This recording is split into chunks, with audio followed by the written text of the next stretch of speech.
Apresentamos o podcast Estudo Psicológico da Gênesis Bíblica, uma análise profunda e esclarecedora das mensagens presentes na Bíblia, com Guaraci de Lima Silveira. Prezados amigas que estão estudando conosco a visão geral da Bíblia, eu sou Guaraci de Lima Silveira, de Juiz de Fora, e nós estamos estudando o livro Gênesis, no capítulo 27, agora no versículo 30. Nós estávamos conversando sobre a bênção que Isaac deu a Jacó para que ele tomasse conta da saga de Abraão, porque Isaac já estava chegando a hora de desencarnar. Então, Isaac tinha acabado de abençoar Jacó, e Jacó acabava de sair de junto de seu pai, Isaac, quando seu irmão Esaú voltou da caça. Também ele preparou um bom prato e o trouxe ao seu pai. E ele lhe disse: que meu pai se levante e coma da caça de seu filho, a fim de que a tua alma me abençoe. Seu pai, Isaque, lhe perguntou: quem és tu? Sou teu filho primogênito, Esaú, respondeu ele. Então Isaque estremeceu com grande emoção e disse: quem é, pois, aquele que apanhou a caça e me trouxe? Comi antes que tu viestes, eu abençoei, e ele ficará abençoado. Quando Esaú ouviu as palavras de seu pai, gritou com muita força e amargor e disse ao pai: abençoa-me também, meu pai. Mas este respondeu: teu irmão veio com astúcia e tomou tua bênção. Esaú retomou: com razão, ele se chama Jacó, e é a segunda vez que me enganou. Ele tomou meu direito de primogenitura, e eis que agora tomou minha bênção. Mas acrescentou: não reservaste nenhuma bênção para mim? Isaque, tomando a palavra, respondeu Esaú: eu o estabeleci teu senhor, dele todos os seus irmãos como servos, e o provi do trigo e do vinho. E que poderia eu fazer por ti, meu filho? Esaú disse a seu pai: é, pois, tua única bênção, meu pai? Abençoa-me também, meu pai.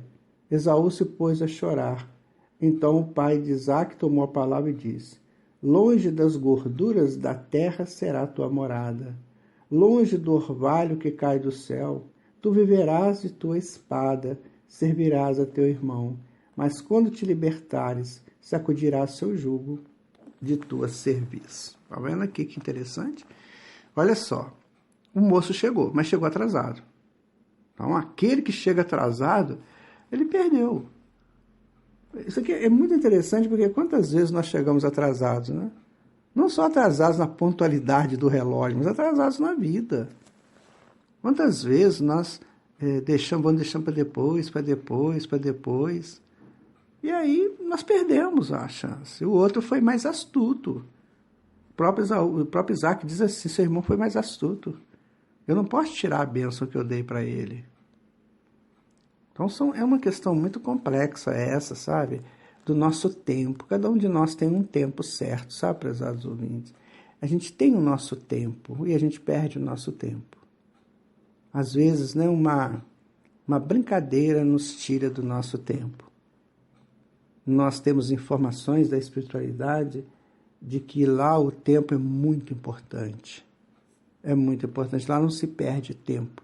Isso com os espíritos superiores. Aqueles que não têm ainda a vocação para Deus, a vocação para si, esses aí ficam, às vezes, até séculos lá no umbral, perdendo seus tempos. A Terra está girando, as coisas estão acontecendo, e se eles reencarnam depois de 2, 3, 4 séculos lá parados, eles vão ter muita dificuldade de adaptação aqui, que a gente vê aí. Quantas pessoas inadaptadas hoje que estão transitando aí pelo mundo. Nós não podemos perder o nosso tempo. A mente, ela busca, ela é perspicaz, ela quer saber do novo. O homem precisa saber do novo. Tem uma pergunta em antropologia que faz assim: o que fez do homem o homem? E a resposta é: o próprio homem. O que fez do homem ser homem? O próprio homem, porque ele buscou, ele trabalhou, ele cultivou. Então ele foi no tempo dele. Você imagina se eu entro, por exemplo, numa sociedade, e essa sociedade ela está trabalhando num determinado eixo, que é o eixo que eu preciso. Por exemplo, eu entro na sociedade que é agrícola, sociedade agrícola, por exemplo. Eu preciso do eixo da agricultura. Então eu tenho uma encarnação lá de 80 anos, sendo que eu vou ser agricultor nela durante aí uns 60 anos, por exemplo. Então eu tenho 60 anos para trabalhar esse meu eixo necessário, que é o eixo da agricultura. Estou dando um exemplo. E aí eu fico parado. Sento lá e deixo o tempo passar. Quer dizer, o tempo está passando, eu estou perdendo a minha possibilidade de crescer, onde eu preciso crescer, onde que Deus me colocou para crescer. E nós fazemos muitas vezes isso. Nós perdemos o nosso tempo, perdemos a nossa chance. O que é o que faz certo vai na nossa frente. Por quê? Porque a vida exige astúcia. Aliás, Jesus fala isso, né? Seja manso como cordeiro e astutos como serpente. Astúcia é necessária. Então, continuando aqui agora no versículo 41, Esaú passou a odiar a Jacó por causa da bênção que seu pai lhe dera, e disse consigo mesmo: estão próximos os dias de luto de meu pai, então matarei meu irmão Jacó. Aí começa, né? Quando eu perco, ao invés de eu reconhecer o meu erro, eu quero culpar o outro. Sabe, isso é muito comum, nossa. Eu sempre arrumo um culpado para as minhas dificuldades, para as minhas intemperanças, para os meus desleixos. Eu tenho um culpado, eu tenho que matar o culpado, porque afinal de contas foi ele que foi o culpado. Não foi ele. Quando foram relatadas a Rebeca as palavras de Esaú, seu filho mais velho, ela chamou Jacó, seu filho mais novo, e lhe disse: teu irmão Esaú quer vingar-te de ti, matando-te. Agora, meu filho, ouve-me, parte, foge para junto do meu irmão Labão em Harã.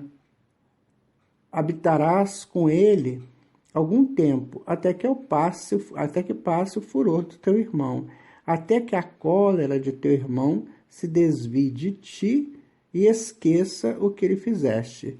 Então te mandarei buscar, porque vós perderia os dois em um só dia. Ou seja, por que ia morrer no Isaac e o Jacó num único dia? São as coisas que nós temos, sabe? Muitas vezes nós temos que pegar uma ideia que temos, uma ideia boa, e abrigar essa ideia com muito cuidado, para que o outro não venha destruir nossa ideia. Isso funciona mais ou menos assim. Eu tenho uma ideia de fazer um trabalho, de construir um trabalho, mas naquele momento eu estou sendo ameaçado. Se eu falar a minha ideia, provavelmente alguém que seja superior, né, vai me matar. Vai matar a minha ideia. Isso acontece no centro espírita. Às vezes o trabalhador tem lá uma ideia bem interessante, mas a diretoria lá totalmente contra aquela inovação. Porque tem muita diretoria que eu vou te dizer, é muito sério. Então, o que acontece? A diretoria não vai aceitar. Por quê? Porque vai mexer com a diretoria. Então vamos imaginar assim, quer ver? Nós vamos estudar o livro Evolução em Dois Mundos, do André Luiz. Aí está todo mundo acostumado a fazer isso da seguinte maneira. Nós sentamos aqui em torno, numa mesa lá, e cada um vai lendo, mas não vamos entrar, não vamos aprofundar não, porque a gente não vai saber isso aqui. Vai ficar todo mundo perdido aqui na biologia, vai ficar perdido em todas essas informações que o André Luiz está trazendo para nós. Então é melhor a gente só ler. Para a gente, um dia, sei lá quando. Então aparece uma pessoa que é biólogo, uma pessoa que sabe, uma pessoa inteligente, que conhece um outro que é mais inteligente ainda e que se propõe a vir explicar. Aí a pessoa fala assim, não vamos trazer ninguém aqui não, porque isso não vai dar certo, que não sei o quê. Aí, mas esse outro que vai trazer vai chegar com PowerPoint, vai chegar com vários, até com microscópio para mostrar o que é uma célula, sabe, aquela coisa toda maravilhosa, revolucionária. Mas aí vai fazer o quê? Vai mexer com a zona de conforto daquelas pessoas. Então a ideia não vai ser aceita, a ideia vai ser morta. que a pessoa então tem que fazer? Tem que acabar o mandato daquela diretoria e tentar na próxima. Não perder a ideia. Porque essa ideia, gente, no futuro, centro espírita vai ser isso. Não acham vocês que nós vamos ficar igual a igreja, não, rezando ladainha durante séculos e séculos. Não vai acontecer isso no centro espírita, vamos tirar isso da nossa cabeça. O centro espírita não é igreja. Nós vamos ter que revolucionar os estudos espíritas, porque eles são revolucionários. Como diz Herculano Pires, se os espíritas soubessem o que é o espiritismo, eles seriam o maior poder de modificação social do mundo. Então são ideias que ficam lá. Não podem ser usadas. Chega alguém lá com um propósito melhor de fazer uma coisa diferente dentro de um grupo de estudos. Nossa! Ele é colocado como aquele que tumultua, aquele que faz coisas horrorosas, que não fala espiritismo, que está falando outra doutrina. São pessoas completamente acomodadas naquele passado, naquela cultura do deixa para depois. Então nós temos que pensar nisso, sabe? Senão nós não vamos aproveitar a nossa querida, abençoada doutrina espírita. Então aqui foi o que a Rebeca fez. A Rebeca é um espetáculo, ô espírito bom. Deus te abençoe, minha irmã.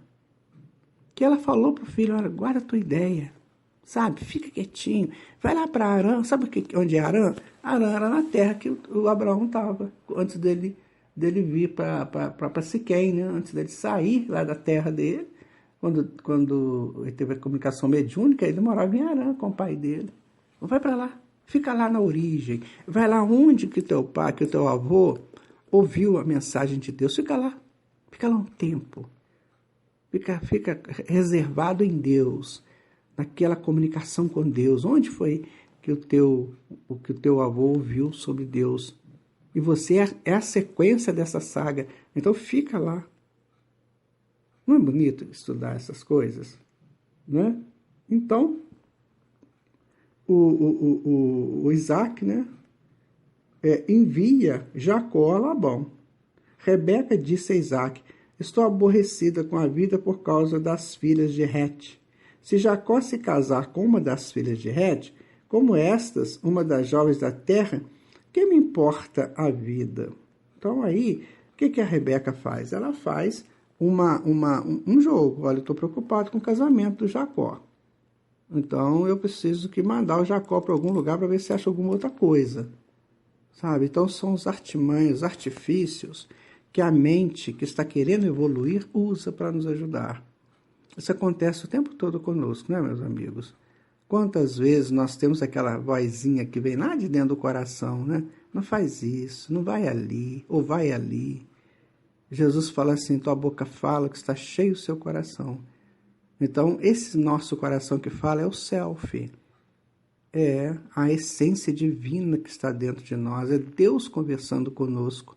E a gente, muitas vezes, não aceita essa informação que vem. Então, é preciso que a gente comece a pensar mais seriamente sobre isso. Nós temos dentro de nós Deus. E Ele fala conosco. Ele conversa conosco. Porque, afinal de contas, Ele quer o nosso bem. Ele está nos preparando, como Jesus disse, Ele nos educa e nos aperfeiçoa para o nosso grande momento junto com Ele. Aqueles momentos maravilhosos que todos nós viveremos no bojo, na essência de Deus. Então Ele vai nos ajudando, Ele vai nos colocando, tirando dos perigos, para que a gente não se desvie dessa ideia. Mas nós ainda estamos muito acostumados com as nossas tradições, né? Com as nossas culturas. Muito sério, meus amigos, muito sério mesmo. Nós estávamos conversando um dia desse sobre mediunidade com um grupo de estudiosos de mediunidade e eu falei para eles assim, olha, se você não mudar o seu modo de ser, você não vai poder ser um bom trabalhador, um bom médium. Tem que mudar. Alguma coisa você vai ter que fazer por merecer ser um bom trabalhador. Não adianta você chegar no centro espírita levando ou trazendo as suas intemperanças e permanecer nelas. Você tem que tentar mudar. Tanta coisa que nós podemos mudar, não é? E as principais não, as mais simples, meus irmãos e minhas irmãs, é a bebida alcoólica, é o cigarro, o caso da sexualidade extraviada, isso são os mais simples. Porque o mais complicado ainda estará por vir. Eu vou ficando por aqui. Muito obrigado por você estar nos ouvindo. Nós vamos reiniciar no próximo momento com o capítulo 28. Fique com Jesus.